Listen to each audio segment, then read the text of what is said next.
Hello, it's Mark Lanier with your video thought for the day. So today's video thought comes from the New Testament Gospel of Mark.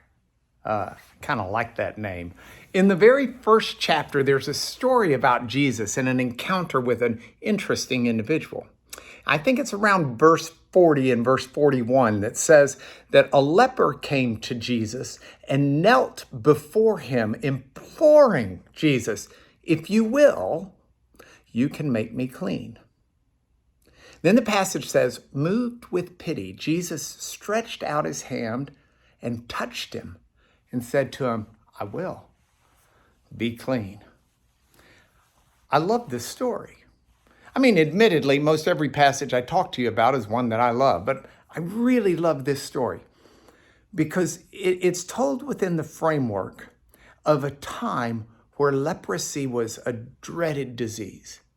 In fact, the Old Testament law said that if you had leprosy, you weren't supposed to be in common society. You weren't supposed to mix and mingle with others. You weren't allowed to live in the community. You were an outcast.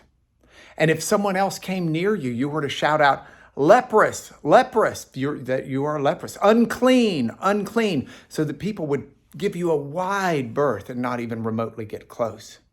People fled the leprous. Yet here was a leprous man, and he comes to Jesus. And Jesus is moved with pity and compassion. Now, this speaks to me also as a trial lawyer. So let me go lawyer for a moment. Anytime I try a case, the judge instructs the jury that you're not even qualified to sit on a jury unless you can set pity or bias or sympathy aside. That doesn't mean you can't have pity. Only a human being doesn't have pity on someone who's, actually not only a human being. Anybody who's being a good human being will have pity on those who deserve the pity, sympathy on those who are hurting. But the law says you can't make your jury decisions based upon that. It's got to be based on the facts. And that makes sense for the law, but that doesn't make sense for how we act. So Jesus had pity. Jesus had compassion and acted out of that pity and compassion. And when the leprous fella knelt in front of Jesus, while anybody who's leprous, who kneels down in front of you, anybody else would flee, Jesus doesn't flee. He stops. And Jesus could have just said, "I will, go and be clean." But Jesus doesn't. He reaches out his hand and he touches the leprous. That touches me. And let me tell you why. First, I'm always interested in seeing this heart of compassion that God has for those who are suffering and hurting.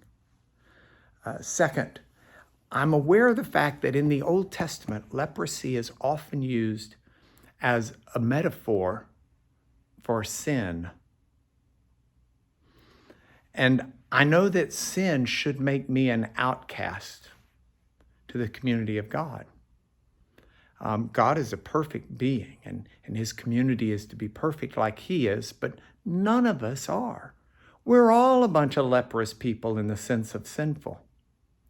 And yet we worship a God who, out of pity and compassion, has come into our life, into our circle, into our zone. And when we call on him for his mercy, his compassion, his healing, his saving, he reaches out and he touches us and he gives it to us. I like that. I need that. I need the forgiving, compassionate, filled with pity and love touch of Jesus in my life. And by the way, I can't let this go without saying I need to extend that same touch as the hands and the feet of Jesus today. If he's living in me, I need to extend that touch to others who are hurting as well. So it's something to think about today. How we come to Jesus in need, how he touches us in pity and compassion, and then urges us to go show that pity and compassion to others who need it. It's your video thought for the day. More tomorrow.